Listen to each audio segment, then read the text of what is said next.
Good morning.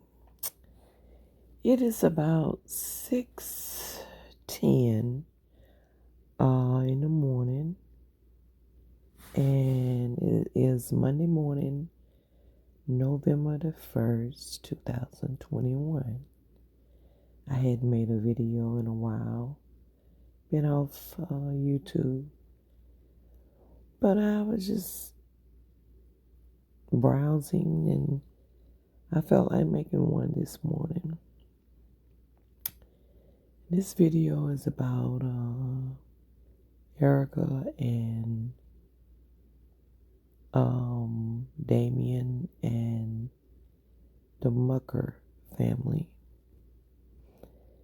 I just,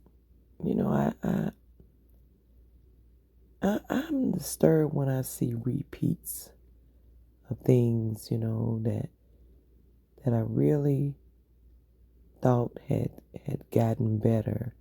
A repeat of almost the exact same thing. And I'm confused, and I'm sure a lot of us are. I see Erica has put out 3 videos about Mr. Cryer. And I'm just really confused at this point. I think that it supposedly had started because Mr. Cryer made a post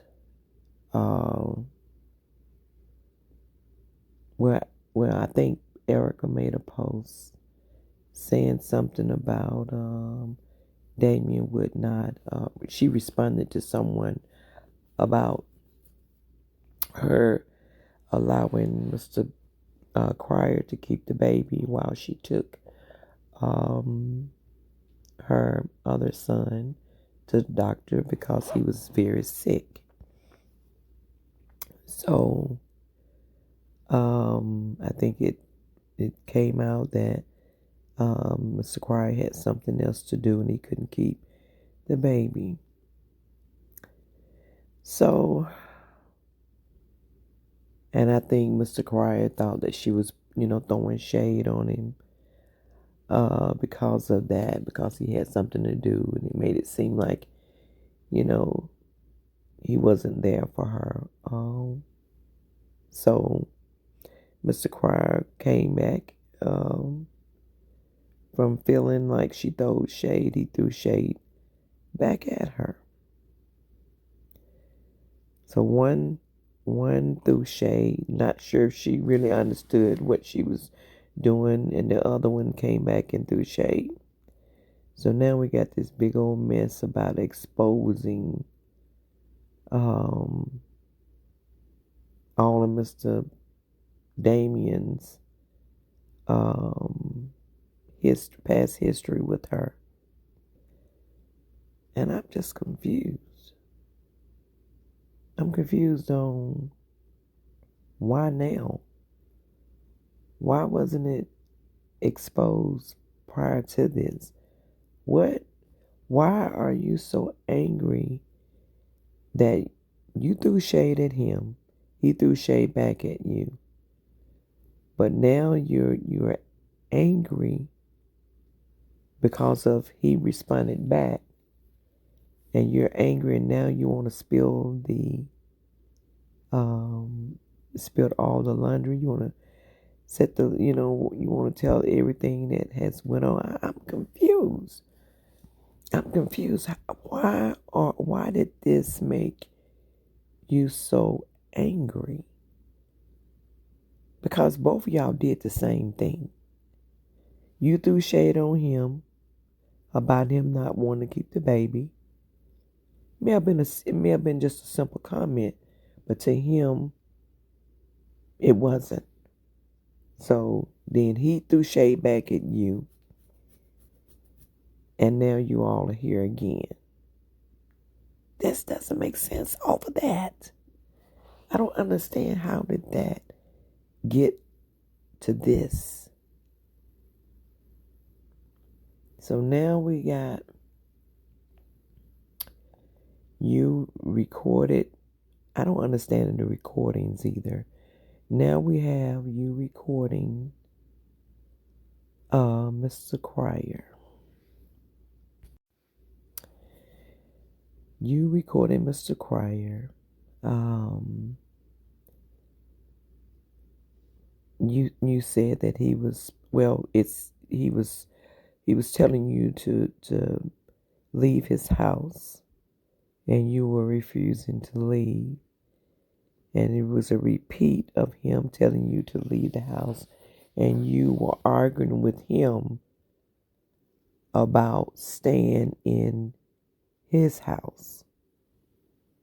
You were arguing with him. He was telling you to leave, and you were arguing with him to stay at his house. I know you had the baby and everything, but could it be that with you recording, could it be that were you there to, I don't understand, how did it get to be so confusing after you got there? Were you supposed to be there? Did you pop up on it? Were you there arguing? It's almost like it was like, I ain't gonna say it was planned, but it was almost like it was almost like it was planned. I'm not saying that you did go over there to argue with him, but I don't understand why did you record? Why? I don't understand the recordings. I guess I just don't, because I'm not used to someone just recording somebody in the heat of something. And why would you, if you, if you, if he asked you to leave, why didn't you just leave? Whether you had Dion or not, whether you had the baby or not, you had a vehicle. You could have left and went on back, to your home or what. Why do you just leave instead of just, letting it just get worse and worse? I don't understand. If someone don't want me somewhere, I don't want to be there.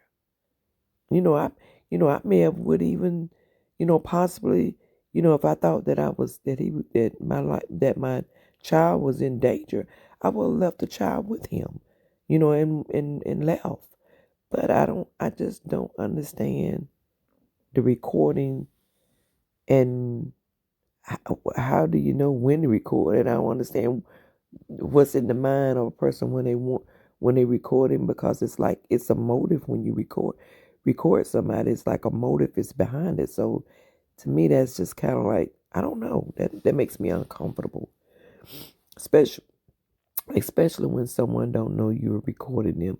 I mean, yeah, it can expose things, but I didn't see anything that was exposed in that particular video. The only thing that I saw was a man. I heard a man telling a female to leave his home, and I heard a woman uh made up said everything, told the man all the reasons why she was not leaving or why she didn't want to leave.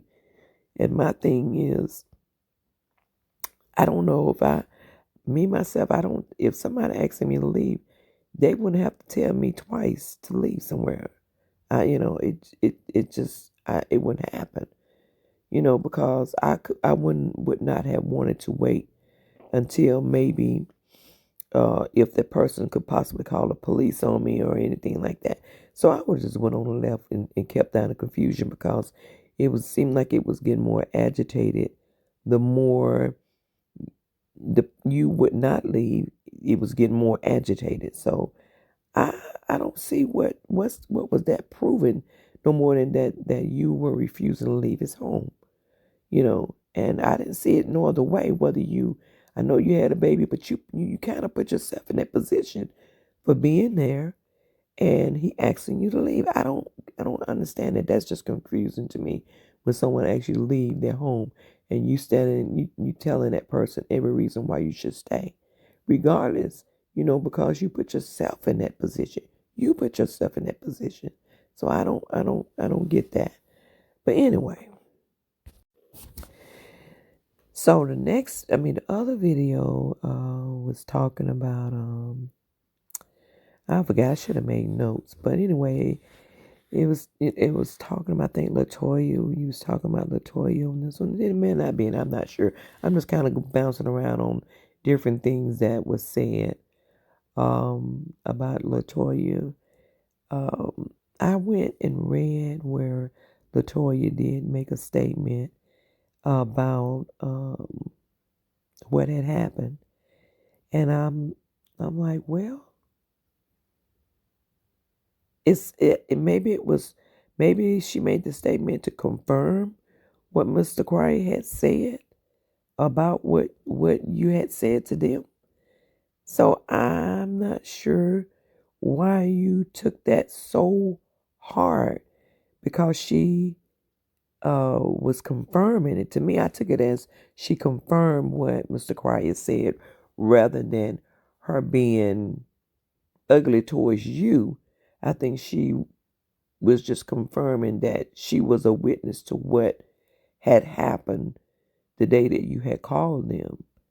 So I don't know why it was you took it as an attack and came back with an attack on her. I don't that was kind of, I don't know, to me that was a little bit odd as well. Okay. So then you attacked her and said that she only had one ovary, and that Mr. Crosby, telling you different things or had told you that. So I didn't like the fact that if Mr. Cryer did tell you some of her personal business, I didn't like the fact that he told you that. But it could it been that it was in a conversation that you all had, because you Mr. Cryer had talked about on video about them possibly having a child, and maybe you confronted him about that. Could it have been that you confronted him about them having a child, and then he um, just came back and said, no, she can't even have children or something like that, which is still was personal. He shouldn't have never told you that. But it could have been that, you questioned him about it because you had seen the video.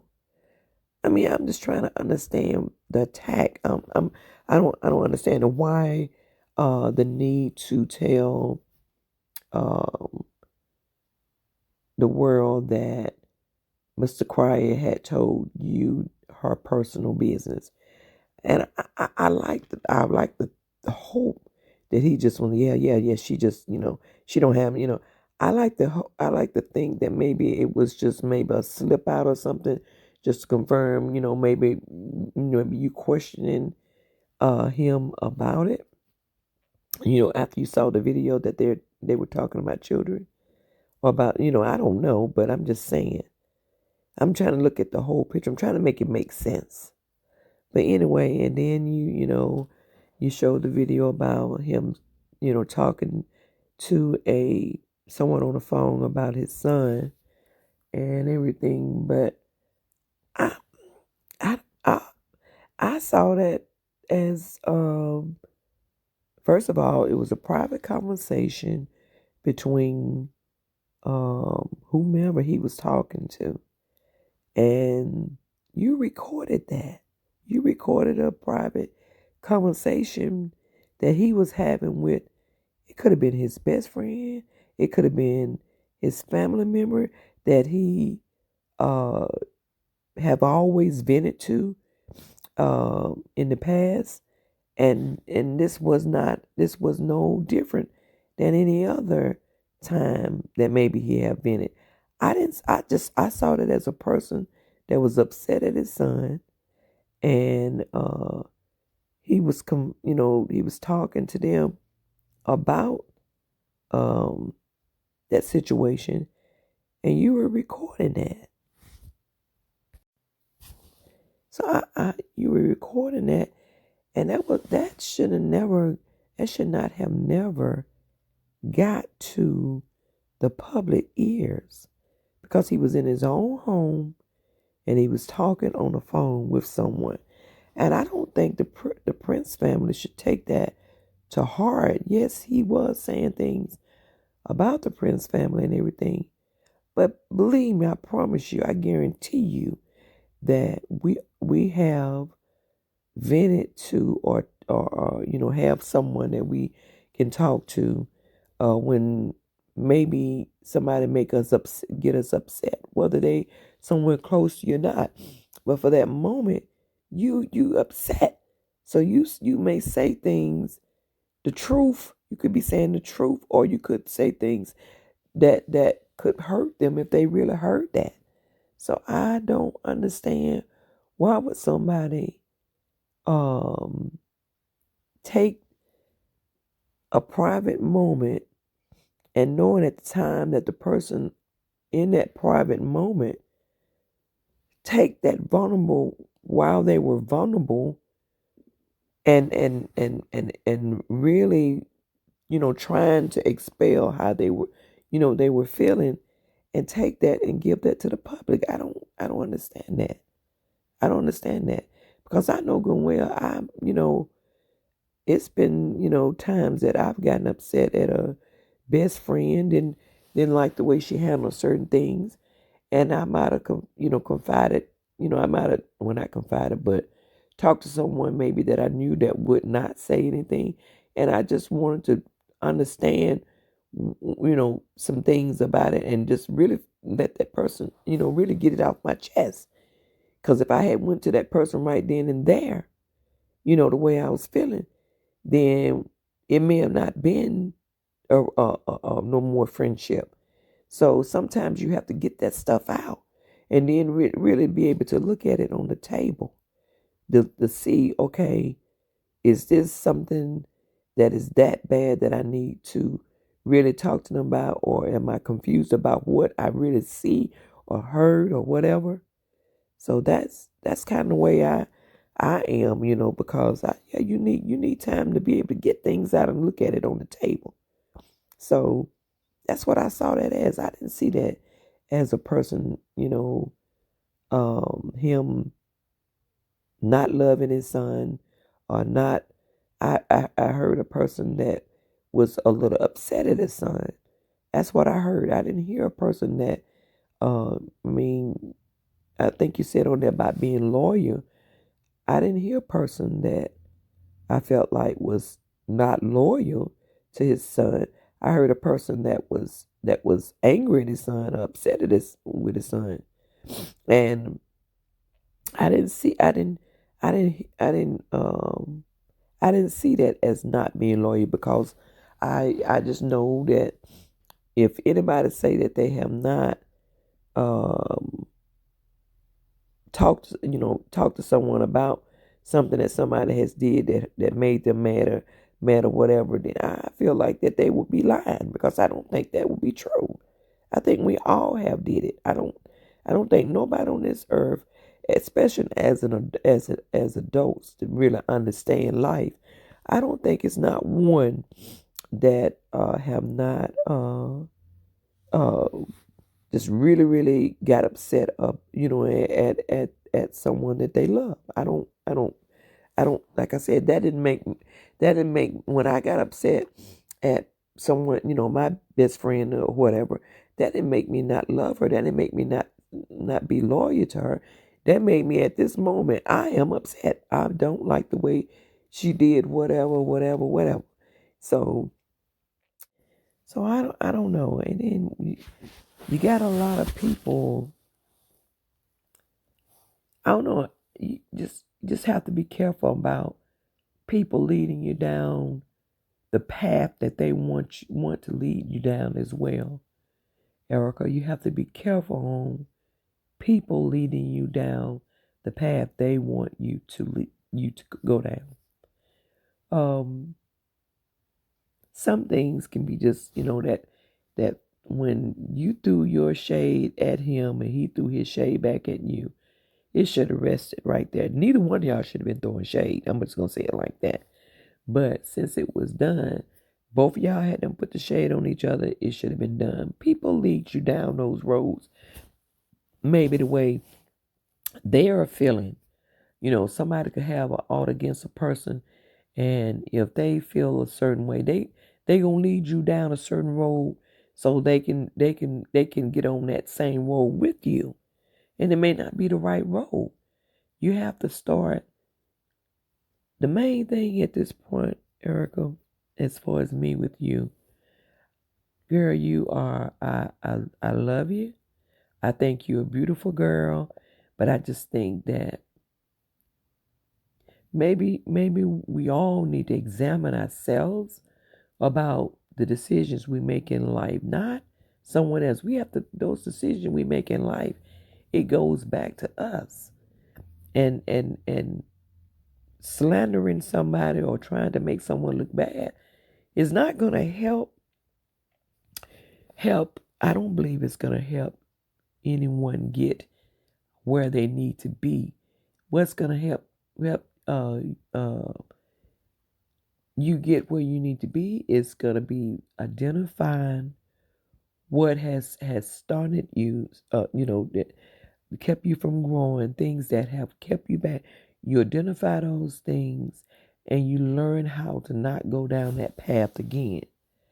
You know, just slandering somebody's not going to do it. It's a self-evaluation. In my opinion, self-evaluation as to why I keep going down these same roads. What turns am I making? What avenues am I going down? What stop signs did I miss? What cautious lights did I miss? Those are the things that fine tune. Slandering somebody or making somebody look bad. That's just gonna put more things that you're gonna have to work through. That what it reveals, other things about us when we do that. So that's gonna be other stuff, which may be a good thing that you did it because it reveal other things about us that we have to have to work through. So I think it's all about a self-evaluation, not an attack on a person. So anyway, girl, take care of them babies. Take care of those babies.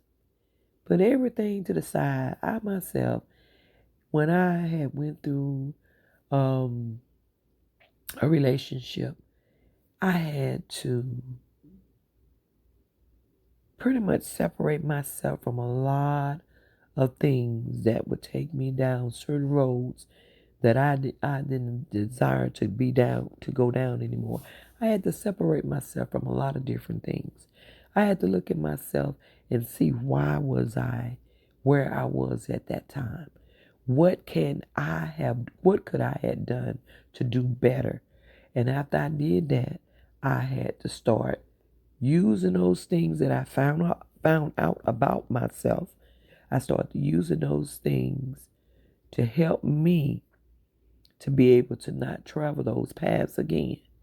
What is it that I did? I can't fix someone else. I can't fix someone else until I fix myself. I can't. Well, I ain't gonna say I can't. I can't even fix anyone, but I can't help someone until I can help myself. So I had to look at those things. Why I failed at this, why I failed at that, why I felt this way, what caused me to feel that way, what is deep down lurking in the background that keeps taking me to the same path. What is it? So I had to look at that. I had to look inside. I had to look inside at the person that I looked at every day in the mirror. And once I started looking at the person that was in the mirror, I had to stop um, blaming everybody else for what had happened to me and start accepting responsibility for the things that I had done. Now, the things that maybe we've done that was done when we was children, those things right there, you know, we have to accept the fact that those things has happened to us. They were not in our control. Some things that happened to us, we was children, and so it happened, but we still have to move past that. We still have to move past that. That was out of our control. But the things that happen in our life as we grow and mature, though, and make decisions for ourselves, Those things that we need to really examine. Yeah, some of the things that happen in our past can, you know, make us the person we are today, but we can change it. We can change those things. We can change the path. We don't have to stay on that gloom path unless we choose to. We choose to stay on that gloom path, then that's where we're gonna be. We're gonna be on the path. We're gonna go back and we're gonna do the same exact thing over and over. We're gonna have to repeat it over and over and over and over until we change lanes, change the path of the direction that we're going in. I promise you it's gonna be a repeat until we learn how to change. When we learn how to look within, that the person that is begging to come forth, the person that we know, that person that's on the inside, that we know that is a great person, a person that's just crying to come forward. We're gonna be able to allow that person to live. But until then, we're gonna continue to go down that gloom path until we take responsibility for our own actions. That's just the bottom line. No matter what, because it's going to be repeat. If you don't learn something from this in a year or two down the road, you're going to go back through the same thing. It's going to be the same way. I'm telling you, I'm telling you. Here it is, it's going to be the same way. So take charge of your life, girl. Don't let others around you get in your ear. Don't let others around you get in your ear. I mean, if you don't even want to listen to me, but I promise you, I done been down some paths. Because I'm a lot older. I've been down some paths. And I'm telling you that sometimes you got to get people out your ear telling you what you should or shouldn't do. You listen to God the way I know you can because it's in you. You listen to God the way I know you can. You ain't going to miss a beat. You ain't going to miss a beat. And then you going to see the real Erica blossom the way she really desires to. I promise you. Listen to God and his directions. Honey, you going to blossom. And get people out your ear. Get people out your ear because you don't know what their intent is. You could be traveling down a road that they want to be on anyway. Get people out of your ear, honey. But anyway, that's all. It was just something in my spirit. Just wanted to talk to you, and Mr. Crier. Yep, you are a mature man, and it's some things I probably can say or whatever, but I'm more or less talking to a young lady that needs somebody to impart in her life. So, Mr. Crier, you got some things too that you gotta fix. And I pray to God that you are, but I'm not on you right now. I'm not even I'm talking about you, but yet I'm not talking about. I'm more trying to talk to Erica. I'm trying to talk to Erica. Erica, I pray that the beautiful lady that I know that's on the inside will come forth with power, beauty and power. I pray that you be able to pull off all those things that has weighed you down since you were a child. I pray that you'll be able to do it in God's strength. You ain't gonna be able to do it in your strength. You gotta let the God's strength rise up in you. You can do it. You can do it. I'm rooting for you, and I know you're gonna be all right if you take the path that's gonna help you to grow, mature, and pull off weights. And that path is gonna be God. Stay focused, honey. All right then.